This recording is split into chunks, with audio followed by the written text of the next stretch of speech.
Bonsoir. Ils pensaient s'expatrier pour faire des affaires. 4 Français sont aujourd'hui retenus au Qatar sans visa de sortie des autorités. Le Qatar investit en France, mais les Français peuvent-ils travailler là-bas?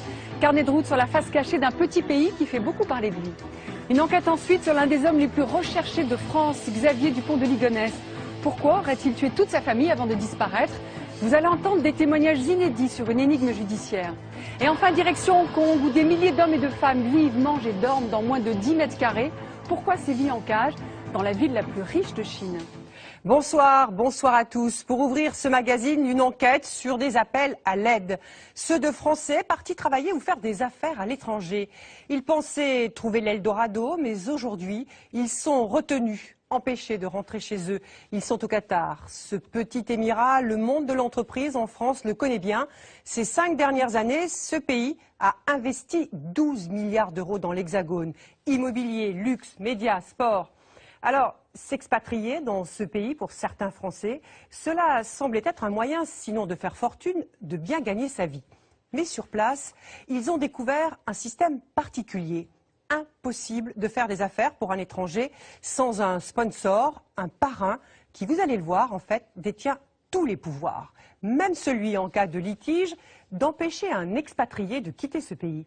Plus étonnant encore, au lycée franco-qatari de la capitale, le proviseur, un Français, est parti menacé, dit-il, d'une lourde peine de prison parce qu'il n'appliquait pas un programme conforme aux valeurs du pays. Regardez, c'est le carnet de route d'Élise Menant. Elle rejoindra Guylaine sur ce plateau. Mon enquête commence à des milliers de kilomètres du Qatar, à Florange, au pied des Hauts-Fourneaux. C'est ici que vit Isabelle Maronjou, dans cette maison qu'elle connaît bien et où elle ne pensait pas revenir habiter. Donc là, on est chez mes parents. Là, c'est ma chambre d'enfant. C'est maintenant la chambre de mon fils Adam. Donc moi, je dors la chambre en face. Isabelle est rentrée précipitamment il y a 1 an, après 7 années passées au Qatar. Ça me fait mal. Ça me fait très mal. Surtout que je reviens sans mon mari et avec mes enfants. On dirait quoi, une pauvre femme, quoi. Parce que je suis plutôt quelqu'un de très indépendante. Et là, je dors à côté de chez mes parents. Leur chambre est en face. C'est comme si tous les jours j'avais 12 ans. De sa vie à Doha, la capitale, il ne lui reste plus que quelques photos. Son mari, Jean-Pierre, est alors homme d'affaires et président de l'Association des Français du Qatar. Le couple mène la belle vie. Mais les affaires ont mal tourné, les Maronjou ont tout perdu et le mari d'Isabelle n'a plus le droit de quitter le Qatar. Adam, Guillaume, vous venez? Cela fait plus d'1 an que la famille est séparée et ne communique plus que par Skype.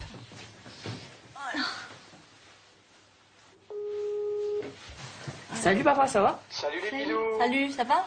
Alors ça se prépare cette rentrée?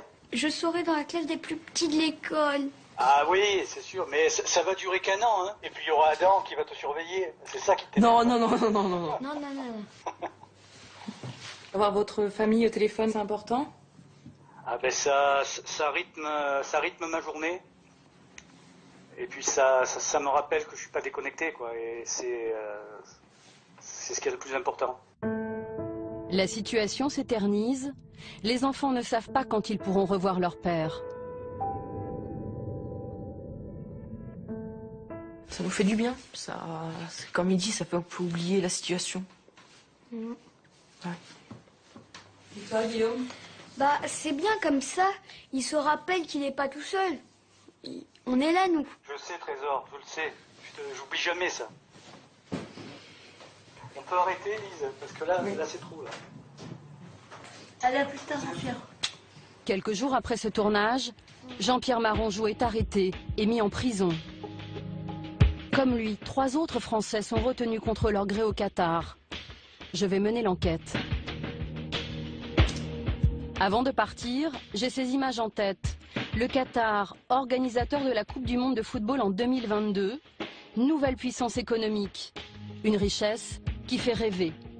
Mais faire des affaires ou travailler sur place peut être risqué. Je vais découvrir la face cachée de ce pays, un émirat où les droits élémentaires peuvent être bafoués.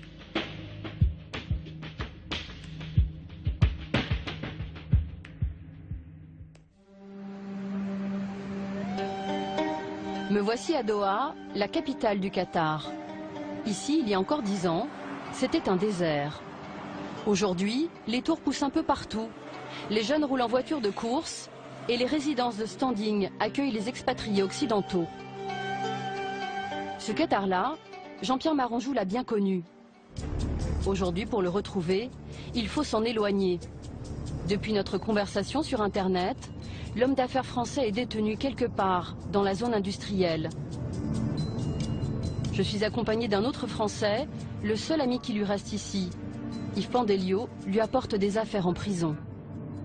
Ça, c'est un short pour qu'il dorme parce qu'il dit qu'il fait très froid dans cette prison. C'est en coton, je suppose que c'est mieux. Et puis des sandales. Voilà, c'est tout ce qu'il m'a demandé. Comment il va en prison? Je dirais que son état moral n'est pas brillant et à chaque fois il pense qu'il va sortir. Et à chaque fois, sa sortie elle est retardée pour une raison ou pour une autre. Toute la matinée, nous allons faire le tour des prisons de Doha.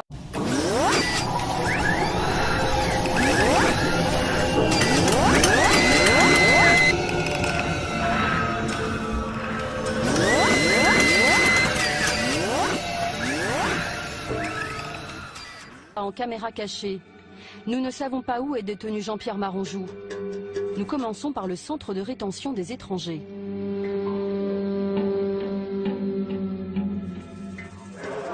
Qu'est-ce que vous voulez? Je cherche le Français qui est en prison. Il n'est pas là.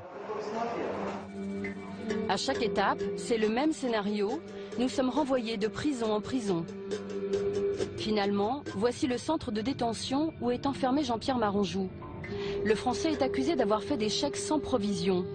Lui rejette la faute sur son partenaire qatari. Je parviens à le joindre par téléphone. À la période où mon sponsor a voulu récupérer ma société et que j'ai refusé, il s'est arrangé pour retirer de l'argent au moment où des chèques se présentaient. Ces chèques ont été refusés, il y en a en gros une dizaine.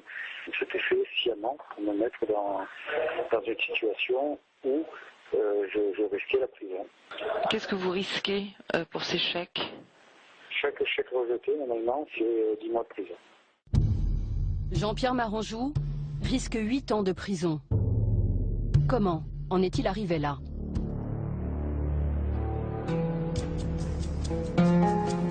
Je veux comprendre comment fonctionne le monde des affaires au Qatar. Le pays a tout d'un Eldorado. Les Qataris possèdent les 3e réserves de gaz au monde. Il n'y a pas de crise, pas d'impôts. Les étrangers viennent du monde entier avec l'espoir d'y faire fortune. J'ai justement rendez-vous avec l'un d'entre eux. Bonjour. Bonjour Edith, ça va? Ok, c'est parti. Mehdi est arrivé il y a 1 an. À 40 ans, il avait besoin d'un second souffle. Il a plaqué son CDI et sa vie parisienne pour venir tenter sa chance à Doha. Pour moi ici, le Qatar, c'est pas simplement un Eldorado, c'est aussi un nouveau challenge personnel. Il y a vraiment des opportunités à saisir. Et les opportunités, c'est maintenant qu'il faut les saisir. Vous savez, on vit qu'une fois, et vous savez quoi? C'est maintenant. Mehdi est dans le design d'intérieur depuis 20 ans. Au Qatar, il va lancer une célèbre marque française de mobilier. Pour son premier magasin, il a vu les choses en grand. Donc là, vous êtes dans le futur habitat à Doha. Donc on a un local qui fait ces 2 plateaux de 1000 m², on aura 2000 m² en tout. Mehdi n'a pas ouvert son magasin seul. Il a un partenaire, le groupe qatari Almana. Ce jour-là, il a une réunion de travail pour agencer les meubles. Bonjour, ça va? Ça va. Son chef est britannique, sa collaboratrice est russe. Seule la direction du groupe est qatari. Ce qui est important ici, c'est d'avoir un bon partenaire. Ça vous facilite les choses, ça vous ouvre les portes. C'est quoi un partenaire? Un partenaire, c'est quelqu'un qui va vous expliquer comment les choses fonctionnent ici, qui va vous faciliter la vie de tous les jours, qui va vous aider à trouver un bâtiment, qui va vous faciliter les choses au niveau de la douane. C'est ce qu'on a besoin dans le business, c'est de ne pas perdre de temps, d'aller vite. Mehdi n'a pas le choix. Avoir un partenaire qatari est obligatoire. C'est la loi. On appelle cela le sponsorship. Vous devez avoir un sponsor. Si vous voulez enregistrer votre entreprise, vous avez besoin d'un sponsor qui vous aide. Si vous voulez ouvrir un compte en banque, vous avez besoin de quelqu'un qui vous soutient. Vous avez besoin d'un sponsor qui vous aide à faire tout ça. Faire des affaires, mais aussi ouvrir un compte en banque, louer une maison, acheter une voiture. Les étrangers ne peuvent rien faire sans l'autorisation de leur sponsor. Pourquoi un tel système? Pour mieux comprendre, je vais à la rencontre d'hommes d'affaires qataris. Ahmed Al-Rayes est l'un d'entre eux. Il reçoit 2 Françaises qu'il sponsorise et qu'il conseille régulièrement. Nelly, à gauche, a le projet d'ouvrir un salon de coiffure VIP. Véronique travaille dans une société d'informatique. J'ai besoin de rencontrer des gens à Dubaï. J'aimerais que vous veniez avec moi si vous pouvez. J'ai besoin de vos conseils sur cette réunion que je vais avoir. Oui, bien sûr. Prévenez-moi quelques jours en avance et on ira. Pas de problème. Ahmed, c'est mon protecteur dans le pays, même s'il ne se passe rien. Mais je veux dire, j'ai besoin d'avoir quand même un support, ne serait-ce que par rapport à la barrière de la langue, par rapport aux lois qui changent comme régulièrement. Et Ahmed est là pour conseiller, pour orienter, pour dire si c'est bien ou si c'est mal. Voilà. En fait, choisir un sponsor, c'est peut-être beaucoup plus important que de choisir un mari. Parce que un mari, ok, on peut, mais un sponsor, allez, je veux dire, c'est notre Dieu. Pour moi, c'est mon Dieu. Ahmed, c'est mon Dieu. C'est un peu fort. Non, c'est pas un peu fort. Non. Selon Ahmed Al-Rayes, le système de sponsorship est vital. Il permet au pays de garder le contrôle de son économie. Le Qatar a une particularité. Sur 2 millions d'habitants, à peine 300 000 sont qataris. Vous, chez vous, vous avez 90% de votre peuple. Nous, ici, nous avons 95% d'étrangers. Si le pays était ouvert, on serait perdu. Nous sommes trop peu. Qu'est-ce qu'on ferait? On resterait à la maison. Parce que les étrangers ont plus d'expérience que nous dans les affaires. Ahmed et sa famille sponsorisent 25 entreprises occidentales. Chaque société doit lui verser une rente mensuelle. Une activité lucrative, il touche un minimum de 25 000 € par mois. Impossible pour les étrangers de déroger à la règle.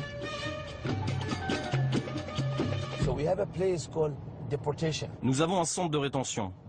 C'est un endroit d'où on expulse les étrangers qui sont ici sans sponsor, ou qui n'ont pas de carte de résident, ou qui font des choses illégales. On les amène ici et on les expulse. Et ils ne reviendront plus jamais dans ce pays. Ahmed m'emmène visiter une entreprise dont il est fier. L'une des plus grandes blanchisseries du pays. C'est sa propre affaire. 400 personnes travaillent pour lui. Des Népalais, des Philippins, des Indiens. Il n'y a que des étrangers qui travaillent ici? Il n'y a que des étrangers, pas de Qataris. Pourquoi? Les Qataris ne font pas ce genre de travail. Ils ne travaillent pas. Ahmed est aussi le sponsor de ses salariés et il garde en permanence un œil sur eux. Le sponsorship permet de contrôler les étrangers. En tout, je sponsorise 2000 personnes. Je sais en permanence où ils sont, ce qu'ils font. Je connais leurs revenus. Je sais s'ils font quelque chose de mal. Pour Ahmed, comme pour tous les Qataris, le sponsorship n'a que des avantages. Pour les étrangers, ce système s'avère bien contraignant. Michel Daillet est un avocat français installé au Qatar. Il conseille des PME étrangères. Ce jour-là, il rencontre des dirigeants d'une entreprise française et les met en garde. Les questions de travail sont extrêmement sensibles. On ne peut pas envoyer des gens comme ça au Qatar sans qu'ils soient raccrochés par le système de sponsoring à quelqu'un. Qu'est-ce qu'il a comme droit? Il représente... Sur l'employé? Ouais. Sur l'employé, il a quasiment tous les droits. On n'est plus maître de la situation. Vous n'êtes plus du tout maître de ses employés, ça c'est certain. L'un des premiers conseils qu'il donne est toujours de bien choisir son sponsor. On ne peut pas venir en électron libre au Qatar, si vous voulez.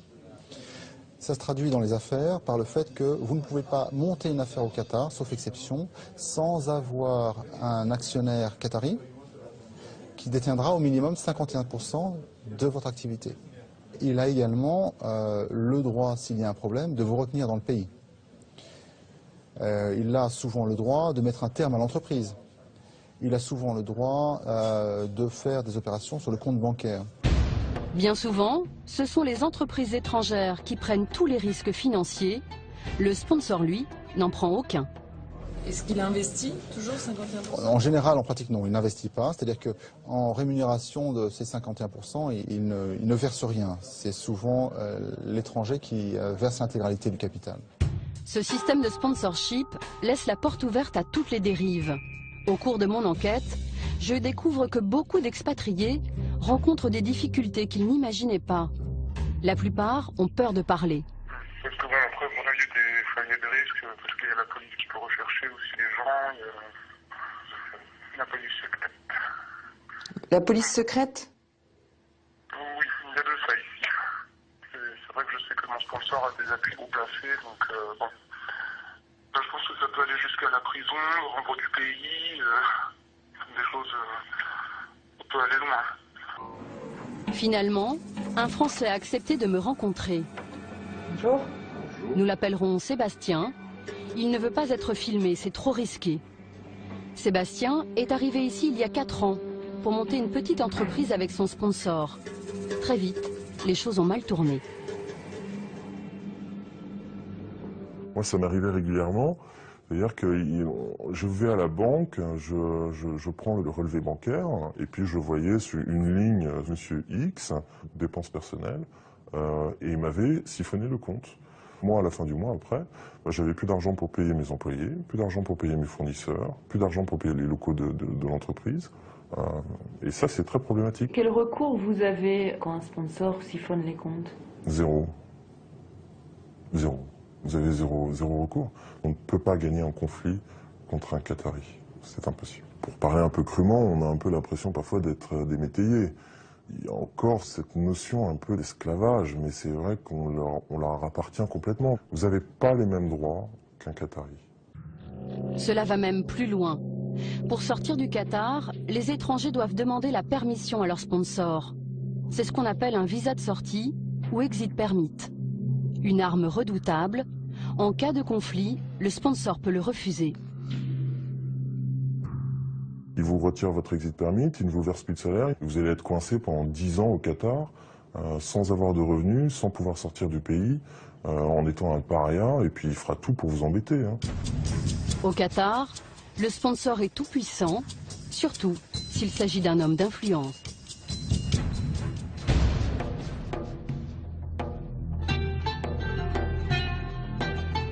Nasser Al-Wartani en sait quelque chose. Il pensait avoir trouvé un sponsor de confiance, un membre de la famille royale. Il a tout perdu. Nasser est franco-jordanien, il préfère s'exprimer en arabe. Voici la tour où j'avais acheté le bureau au 33e étage. Avec son sponsor, il a acheté ce bureau et monté une entreprise de design d'intérieur. Ce qui s'est passé, c'est que j'ai donné l'argent à mon sponsor et qu'il a refusé de mettre les papiers à mon nom. Après, quand je lui ai demandé de trouver un accord à l'amiable pour régler le problème, il m'a dit « Si tu veux partir du Qatar, il faut que tu me cèdes tout ton argent, ton bureau et tout ce que tu as. Et là, tu pourras partir. » Nasser Al-Wartani a refusé, c'était au mois de février. Depuis, son sponsor ne lui accorde plus son visa de sortie et il est bloqué au Qatar. Aujourd'hui, il vit à l'hôtel. L'homme d'affaires a constitué tout un dossier, contrat, relevé de compte bancaire, visa de sortie refusé. Moi, j'ai investi en tout dans ce pays 2,5 millions d'euros et mon sponsor n'a même pas investi un copec. Rien du tout. Nasser est resté seul à Doha. Sa femme française et ses 2 enfants sont partis avant l'été. Eux aussi restent en contact par Internet. Sophie? Vous m'entendez? Ça va? Oui, ça va, et toi? Oui, ça va. il faut tenir bon, c'est que tu n'as rien à te reprocher, donc voilà. Qu'est-ce qui est le plus dur pour vous aujourd'hui? C'est de pas savoir quand il sortira. Je pense que c'est ça. Une semaine, 15 jours, 6 mois, voire des années. Enfin, je veux dire, je n'imagine même pas qu'il puisse rester encore des mois là-bas. Enfin, je veux dire, il tiendra jamais le coup. Il y a des moments où je me dis que je ne rentrerai jamais. C'est comme si j'étais en prison. C'est un sentiment terrifiant. Tu as l'impression d'être ligoté. Imaginez, je ne peux même pas aller voir mes enfants. Le destin de Nasser est entre les mains de son sponsor. C'est lui, sur ses photos. Un cousin éloigné de l'émir du Qatar, qu'il considérait comme son ami. Nasser a porté plainte, il ne se fait guère d'illusions. Je décide d'appeler cet homme pour tenter d'éclaircir l'affaire. Allô? Je voudrais vous parler de Nasser Al-Wartani. Vous pouvez l'appeler et lui demander.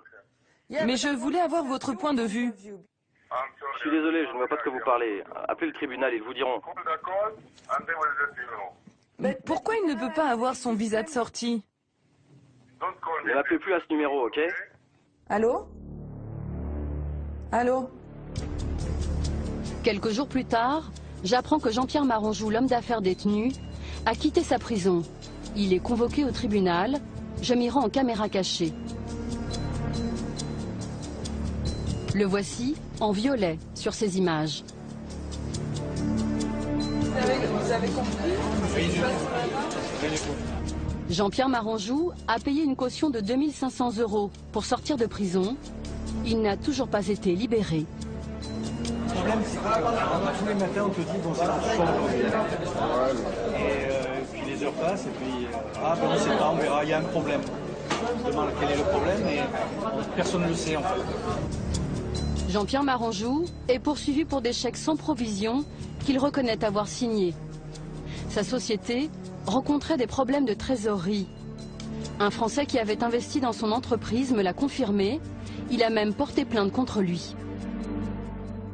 Il m'a raconté qu'il avait toujours un souci de trésorerie. Bon, et au bout de 6 mois, j'ai dit, bon écoute, le mieux c'est que je récupère mon argent, puis on parle de plus rien. C'est là qu'en insistant, il m'a fait les 3 chèques sans provision. Jean-Pierre Maranjou a-t-il mal géré son entreprise? Lui accuse son sponsor d'être à l'origine de ses problèmes financiers. Impossible d'en savoir plus. Une chose est sûre, il se retrouve seul, démuni face à la justice qatari.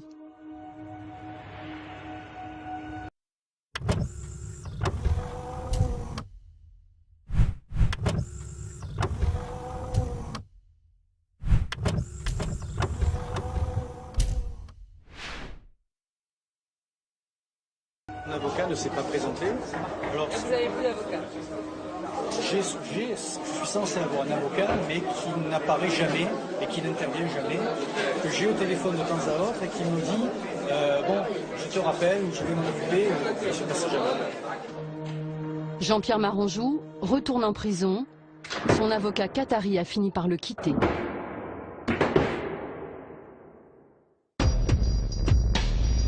Des étrangers bloqués, détenus, il y en a aussi dans un secteur aujourd'hui sous le feu des projecteurs. Le Qatar se rêve en grande nation du foot.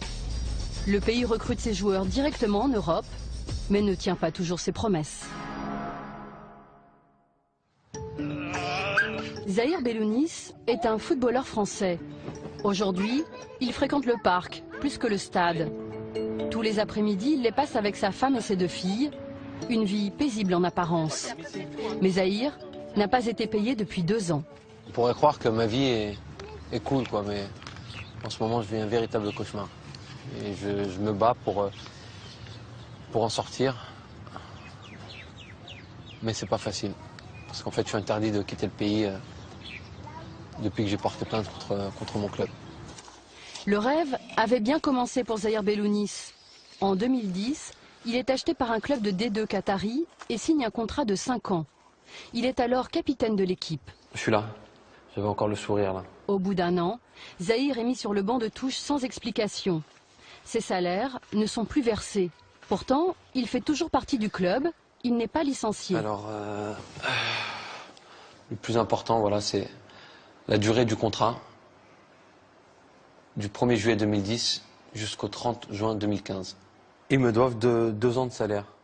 Toute personne travaillant et n'étant pas payée pendant 2 ans, voilà, que réclamerait son dû. Et moi, c'est 2 ans de salaire dans ma vie, et puis c'est... et voilà, quoi, je peux pas leur faire cadeau de ça. Zahir Bellounis a porté plainte contre son club. En représailles, son sponsor ne lui délivre plus de visa de sortie depuis le mois de février. Zahir m'emmène chez son ami Stéphane Morello, entraîneur dans un autre club de foot. Depuis 4 ans, il vit le même cauchemar. Lui non plus ne peut pas sortir du pays. Ses 2 dernières années de salaire n'ont pas été payées. Au niveau de la personnalité, tu changes. Tu deviens cinglé. Tu sais comme je suis. Je suis quelqu'un qui s'enflamme vite, quoi. Je m'enflamme avec ma femme, je m'enflamme avec mes enfants. Je mène une vie impossible à tous mes proches. C'est les enfants qui en pâtissent de ça. C'est les enfants qui en pâtissent de ça. Qui est responsable de cette situation? C'est pas moi. Des fois, je regarde les avions comme ça et je me dis, bon, ça, je pourrais pas le prendre. Je pourrais pas le prendre, cet avion, on m'interdit de le prendre. Mais je vois la mer, je me dis, s'il faut, je sais pas, partir en bateau ou je sais pas, faire des trucs... Je le dis parce que je suis un peu tendu en ce moment, mais j'aimerais pas arriver à ça, quoi, parce que là, pour le coup, ce serait grave, ça serait grave. Comme les 3 autres Français bloqués au Qatar, Stéphane Morello a demandé de l'aide à l'ambassade de France. Il attend un appel. Je vais penser à moi parce que j'en peux plus. Ils savent très bien qu'il y a une atteinte à nos droits, qu'il n'y a aucune raison de nous maintenir ici, ils le savent. Bon, bah, à partir du moment où vous le savez, dites-le au gouvernement qatari. Si la première fois que vous l'avez dit, ils l'ont mal entendu, ou ils l'ont mal compris, ou ils n'ont pas compris que c'était pressant quand même, là, dites-le un peu plus fort. Les sponsors de Zahir Bellounis et Stéphane Morello n'ont jamais répondu à mes demandes d'interview. Stéphane reçoit l'appel de l'ambassade.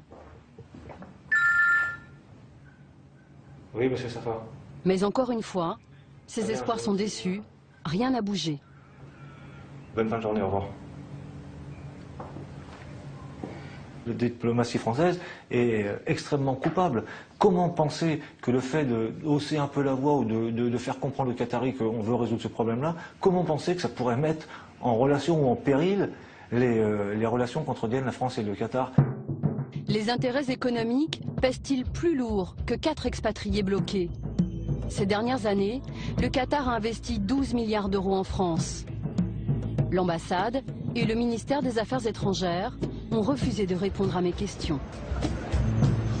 À Paris, j'ai rendez-vous avec l'avocat Franck Berton. Depuis fin août, ce ténor du barreau défend les Français bloqués au Qatar. Mais quoi qu'il arrive, les droits de l'homme doivent être respectés.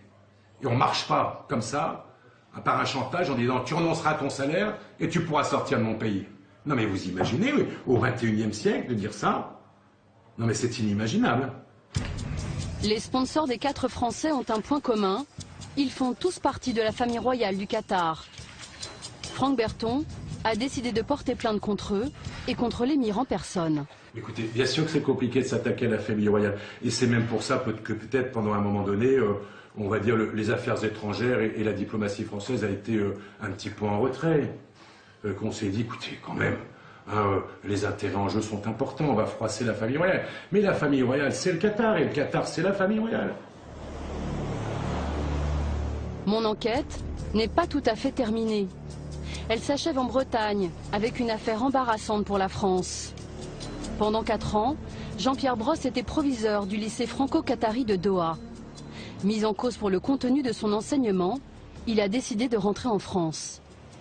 Je me sentais plus libre, parce que lorsqu'on n'a plus la liberté d'exercer son métier, on ne peut pas être serein, et c'est quelque chose qui est pesant. Le lycée privé, où exerçait Jean-Pierre Brosse, devait être un symbole de l'amitié entre les 2 pays. Il accueille des élèves français et qataris. En 2008, il est inauguré par Nicolas Sarkozy et le futur émir du Qatar. 2 ans plus tard, la situation s'envenime. Jean-Pierre Brosse commence à subir des pressions de certains parents. Ils se plaignent des programmes français. L'ancien proviseur m'emmène à la bibliothèque municipale.